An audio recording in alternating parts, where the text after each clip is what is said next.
Welcome to the Love, Sex and Freedom podcast. This is where you're going to discover how to bring awakening into the body and into everyday life through powerful tantric teachings. Get ready to release, open and step into your true power.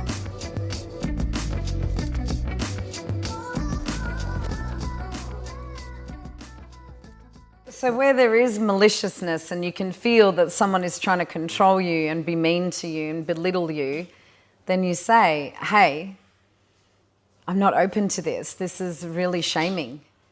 And we've done that with each other too. The most important thing is that you both have an intention and a capacity to come back to love. So there'll be times that I'll share with Matisse, especially at the beginning of our relationship, and I'll say something I need or something I'm upset about, and his immediate response was defensiveness, right? So I will say in that moment, hey, this is my upset, not your upset. I need you to either just listen and reflect on what I'm saying and hold space for this, or I'm not willing to keep communicating. And this comes down to how cultivated your own healthy masculine is.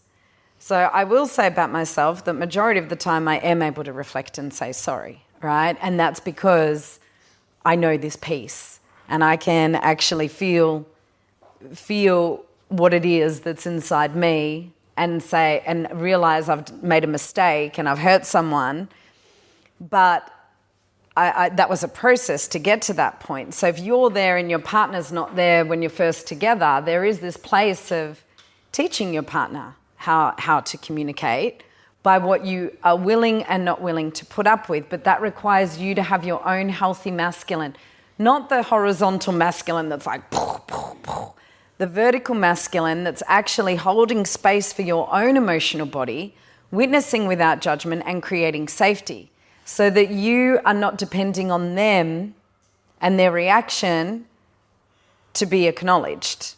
I'll say to him, like, what I'm feeling is valid. What I'm feeling is fair enough. And as soon as I say that, and like, can you actually just listen?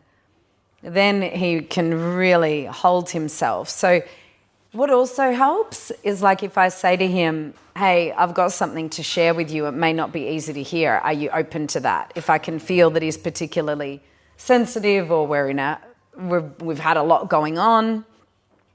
And yeah, I mean, because of Matisse's capacity to be vulnerable quite quickly with what he's sharing, it's easier to hear. And it's always going to be easier to hear someone who's giving a reflection when there's vulnerability. And it's always going to be easier to hear when there's not just you did this, you did this, you did that.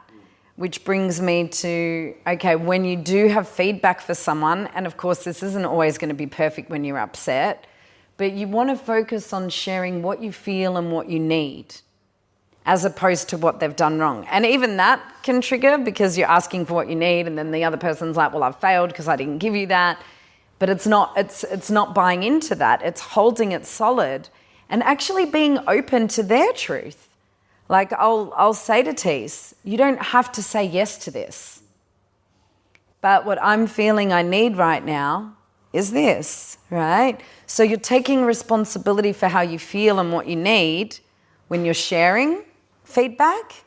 And then when you're receiving feedback, you're taking responsibility for the shame that brings up. And one of the very helpful questions in that is like saying, what is this reminding me of?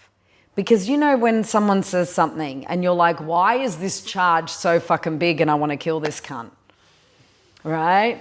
And it's not really warranted that you're that angry. And it's like, oh, because I've been shamed all my life. And so you get to experience different layers of shame. Or sometimes it's in reverse, like, you know, when Tees gives me feedback about the prioritizing service, different layers have come up. And one of them, I think I shared, was remembering how shamed I would be from my mum if I wasn't busy. And she's like, what are you doing? Just lying there, right? Like, God forbid I ever just wasn't doing anything. And Dad didn't shame me in that way, but because of that tendency to always program me towards service, I felt shame whenever I wasn't. So a lot of the issues that you have in relationship and the triggers that you have are going to be directly correlated to what you experienced as a child, which is why there's such a big trigger, right? And with the feedback, it's like Matisse and I actually have the perfect piece for each other because he wants to do more, and his lesson has been to actually be more proactive with his gifts and do more stuff. And, you know, it's like he'd never had a family before, expand his horizon into taking care of a family and where his masculine could grow into that. And then mine was the opposite, where I can be taken care of and relax. So typically speaking, what he's getting upset about is me not being in a receptive, soft, open, relaxed state. And what I'm getting triggered about is him not having some like... So if you can humble yourself before the other's gifts and recognize that instead of fighting against it. So he could just... What would happen if we were both unconscious is that he would just be shaming me like a motherfucker about being too busy and doing too much shit. I would feel shamed and rebellious and unreflective of that, and probably just do even more because I want to get away from him who's always shaming me. And vice versa, if he wasn't seeing that I have a gift for him, he would just be going into his shame body and doing even less shit and going, well, fuck you. So it's a really good practice to acknowledge the mastery that your partner has and bow before it. I actually totally acknowledge Matisse as a master of living in a relaxed, go with the flow state, listening to himself, nurturing himself, and following his truth. And not forsaking his own truth to caretake others. Like, of course, at times, but generally speaking, that's what he holds. So I can bow before that. And I think likewise, he respects my capacity to show up and to do what I need to do to be there for people and to be there for service and express my gifts. So what could be a constant battle between us is actually a point of growth for both of us.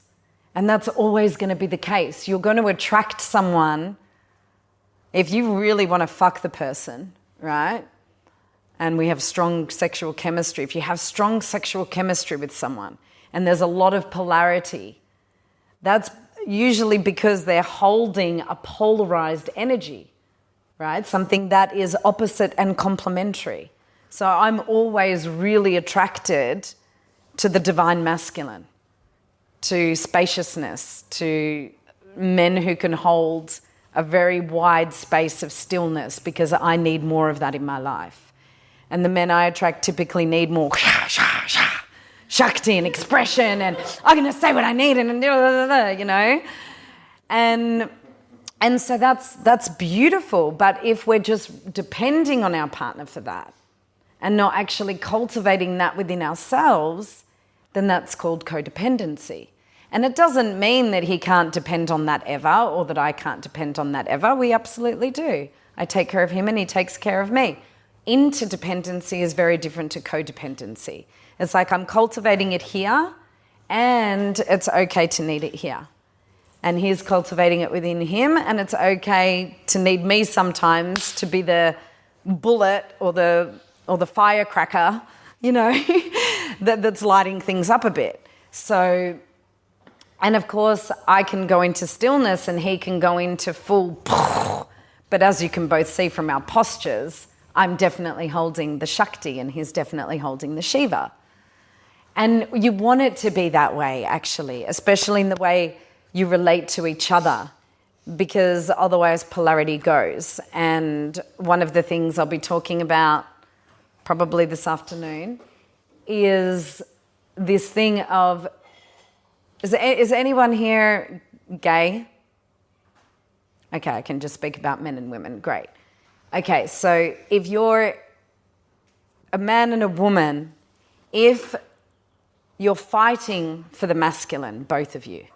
Or if you're both fighting for the feminine, you're not going to have sexual polarity. One person has to be holding more of the masculine pole in the relating. I would say, like for me, I need that about 80% of the time to maintain polarity. And strong women need that. And then the feminine, the woman, is holding the feminine. What does that mean? It means that she is able to surrender to him and he is able to claim her. That she is able to let him lead and give direction and take care of stuff, and he is able to feel her in the receptivity and trust of that. If a man doesn't feel trusted, he becomes emasculated. If a woman doesn't feel taken care of, it's very difficult for her to surrender.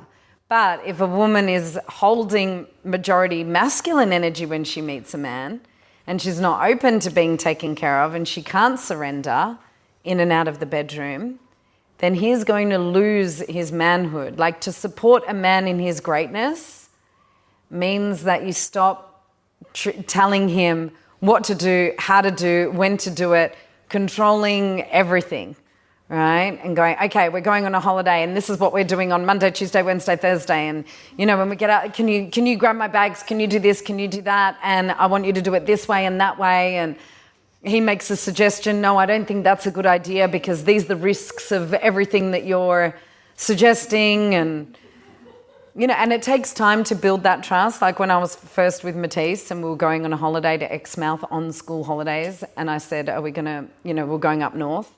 I said, oh, so are we going to book accommodation? And I know to be in my feminine and to not do the things I'm saying. So just gently, and he's like, no, we'll just go with the flow, it'll be cool. I'm thinking, que cazzo, boy. Is he fucking real? But I'm like, breathe. It's okay. Just trust. And on that trip, we did a month with my son. He was the most epic fucking navigator of that trip. And we weren't staying in campgrounds. He was just finding these epic spots in nature. And I was like getting anxious at different times, but he would always be like, I've got this, right? And anytime he said, I think it's okay, I'm like, you think? What do you mean you think? Do you know it's going to be okay or do you think it's going to be okay? So he's like, I know it's going to be okay, right?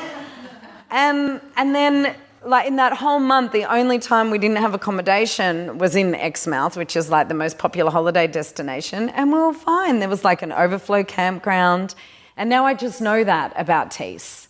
Like wherever we go, we never have a plan, and he's just freaking got it. Like the real challenge was when we were going to Europe and camper vanning through Europe. He's never been to Europe. I'm like, you don't know the roads. It's fucking hectic. This isn't like going up north. I've got it. I'm like, I don't know if he has got this one. So he's got this big camper van. We're going on mountains on these skinny roads where like cars are coming. I'm like, did he have it, Chantelle? He's unfucking believable. So $80,000 van that turns out the top the top quarter didn't have insurance on it. Which he didn't tell me, lucky. Once we got there to get around, there was like, oh, actually, yeah, this bit we don't cover at all, even the top premium insurance. I'm like, fuck. And like one dent, or like we were going through these tiny streets, and like massive van, like one thing it could have cost so much money. It was intense. So obviously it's easier to trust a man when you see that he's got it. So it also requires the man to have it. And, you know, he's a fucking psycho. He paraglided off cliffs for a year. He's like, you know, has lived his life. And I'll get him to share about some of his life on Mystical Awakening Day in complete flow and faced death. And really the masculine, the capacity for a man to hold masculine is equal to the capacity of him to dive into the mystery and to face death. And to actually put first his freedom than anything else. And he's put freedom before money, he's put freedom before status, he's put freedom before acknowledgement and validation. So that's a unique man, right? And that's actually because my masculine is so strong. That's the kind of man I need. I always attract men who are into extreme sports and who have done crazy shit, right? Otherwise, try to fucking handle me, you know?